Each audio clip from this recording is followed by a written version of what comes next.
अस्सलामुअलैकुम। मैं जुलेखा अरफात जुलेखास किचन से। तो चलिए आज हम बनाते हैं बढ़िया सा रमजान स्पेशल यानी कि इफ्तार स्पेशल चिकन चाइनीज कटलेट। ओ हो, बहुत ही मजेदार, घर पर बनता है झटपट आसानी से, लेकिन जो टेस्टी है माशाल्लाह। मैं आपको एक खोलकर दिखाती हूँ, ये देखिए, बिस्मिल्लाहिर्रहमानिर्रहीम। क्या बढ़िया दिख रहे हैं और टेस्ट में इतने लाजवाब। अगर आपने ये नहीं खाया है तो ट्रस्ट में आपने बहुत बड़ी चीज मिस कर दी है इस साल रमजान की। ट्रस्ट में इतना बेहतरीन बनता है। तो चलिए शुरू करते हैं आज की रेसिपी। साधारण यानी ऑर्डिनरी इंग्रेडिएंट से एक्स्ट्राऑर्डिनरी डिश बनाते हैं आज की। चलिए, सबसे पहले एक फ्राई पैन के अंदर थोड़ा सा तेल डाल दीजिए। इसमें 1 टेबल स्पून बारीक कटा हुआ लहसुन डालकर इसे फ्राई कर लीजिए। आधे मिनट के लिए फ्राई कीजिए। उसके बाद एक हरी मिर्ची मैंने बारीक काट कर डाल दी है, उसे एक बार चला लीजिए। और एक मीडियम साइज की प्याज बारीक कटी हुई डाल दीजिए, यानी कि छुंदा कटी हुई डाल दीजिए। और इसे भी बार बार चलाते हुए 1 मिनट के लिए फ्राई कर लीजिए। जब 1 मिनट हो जाए तो यहाँ पर मैंने 250 ग्राम चिकन बोनलेस ली है, छोटे छोटे पीस किए हैं। चर्बी निकाल लीजिए, 2-3 पानी से धो के नितार कर फिर इसमें डाल दीजिएगा। अब इसको चला लीजिए, चूल्हा फास्ट पर ही है। थोड़ा सा नमक डाल देती हूँ और आधा छोटा चाय का चम्मच काली मिर्चों का पाउडर डाल दीजिए। और इसे बार बार चलाते रहिए तब तक। हमें ये फास्ट आंच पर फ्राई करना है जब तक कलर चेंज नहीं हो जाता चिकन का। जब कलर चेंज हो जाए चिकन का तो यहाँ पर डाल दीजिए पानी। मैं यहाँ तकरीबन 1 कप पानी डाल देती हूँ और एक उबाल खिला लीजिए। जब एक उबाल आ जाए तो स्लो आंच करके ढक कर इसे तब तक पकने दीजिए जब तक चिकन गल नहीं जाती।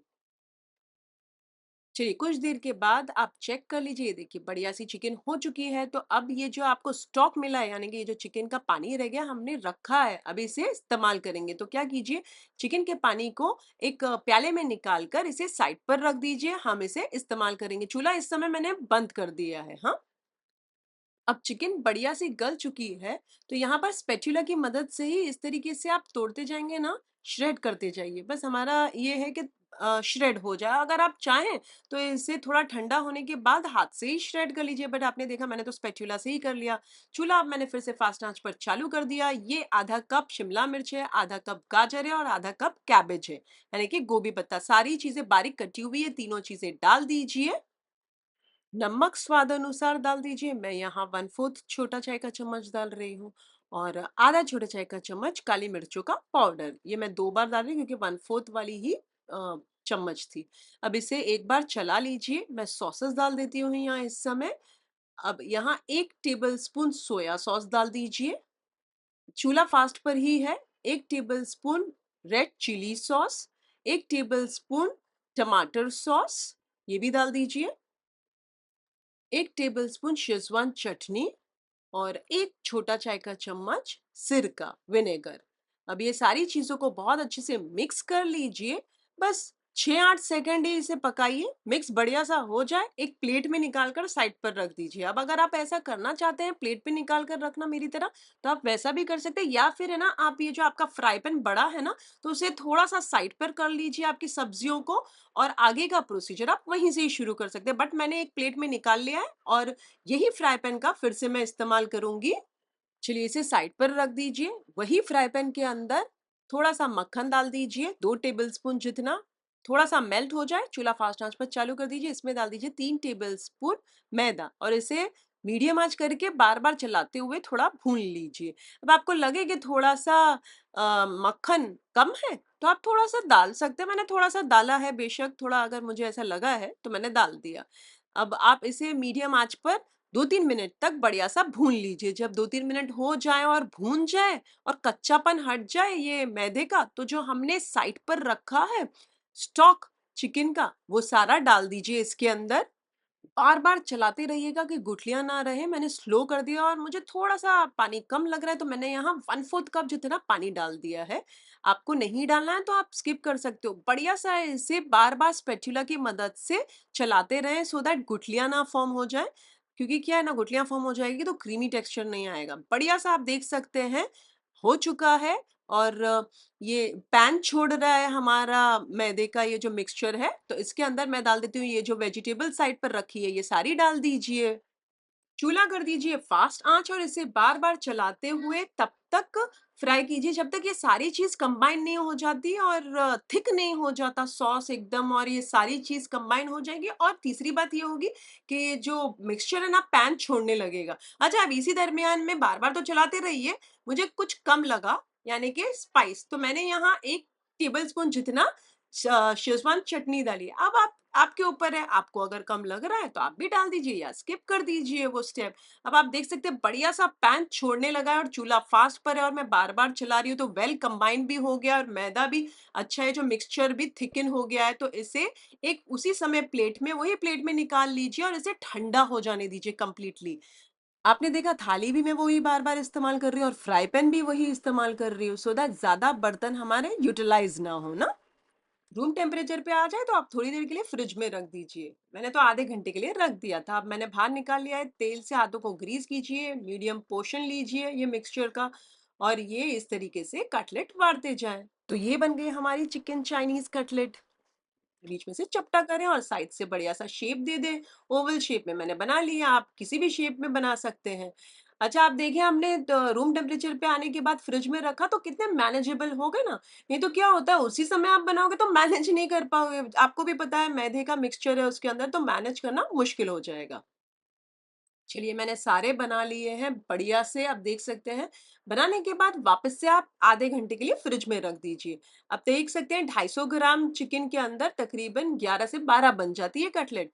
चलिए, आधा घंटा हो चुका है। एक बड़े से बाउल के अंदर 2 अंडे डाल दीजिए, चुटकी भर नमक डाल दीजिए। आप चाहें तो दूध या थोड़ा-सा 1-2 टेबलस्पून जितना पानी डाल सकते हैं। साइड पर ही आप देख सकते हैं मैंने थोड़े से पैन को ब्रेड क्रम्ब्स में वो जो बारीक वाले ब्रेड क्रम्ब्स आते हैं ना, दोनों मिक्स करके मैंने लिए हैं। आप किसी भी एक तरीके का ब्रेड क्रम्ब ले सकते हैं। चलिए, आधा घंटा हो चुका है, हमारे जो कटलेट्स हैं ये बढ़िया से अच्छे से स्टिफ हो चुके हैं। तो अब इसे आप एक-एक करके उसे सबसे पहले तो अंडे में उलट-पलट करते हुए 2-3 बार लौटिए और ये ब्रेड क्रम्ब्स में बहुत अच्छे से चारों ओर से वेल कोट कीजिए। और ये बन गया हमारा एक चाइनीज़ कटलेट। अब आप चाहें तो चम्मच से आप इसमें उलट-पलट करना चाहें अंडे के अंदर तो आप वैसा कर सकते हैं, या फिर मेरी तरह हाथों की मदद से कर लीजिए, टोटली ऑप्शनल है, आपके ऊपर है ये। अच्छा, चलिए मैंने सारे बना लिए हैं माशाल्लाह और ये बन चुके हैं। इसके बाद फिर से आप थोड़ी देर के लिए रहने दीजिए फ्रिज के अंदर, क्योंकि क्या है ना, अब आप ये जो अंडा लगा रहे हैं तो अंडे के अंदर तो आप देख सकते हैं गीला-गीलापन रहेगा, तो हमारा वो सेट तो होना चाहिए ना, ये सारी चीज़ सेट भी होनी चाहिए। तो फिर से आधे घंटे के लिए फ्रिज में रख दीजिए। चलिए, आधा घंटा हो चुका है, आप देख सकते हैं बढ़िया से कटलेट हो चुके हैं।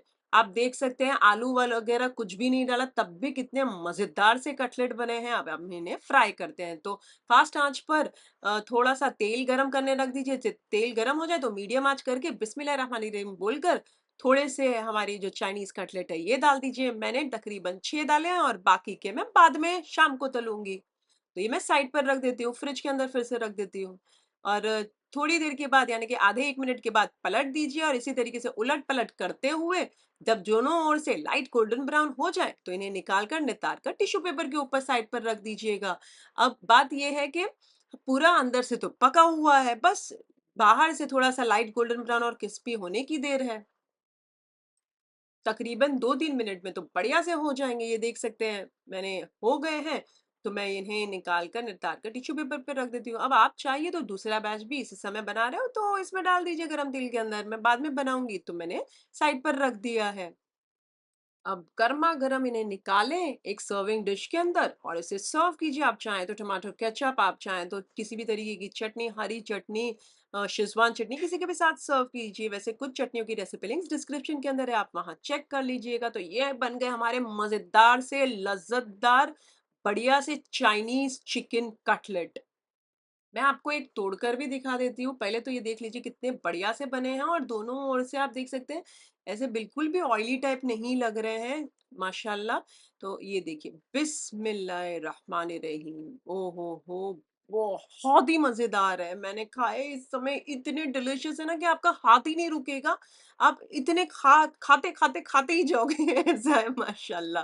तो अगर आप ये रेसिपी बनाएँ तो मेरे साथ कमेंट सेक्शन में ज़रूर शेयर कीजिएगा। मुझे आपके कमेंट्स पढ़ने बहुत अच्छे लगते हैं। रेसिपी बढ़िया-सी बनी है तो एक लाइक फटाफट कर दीजिए। उससे ज़्यादा अच्छी लगी हो तो अपने फैमिली और फ्रेंड्स में इस वाले वीडियो के लिंक ज़रूर फॉरवर्ड कीजिएगा।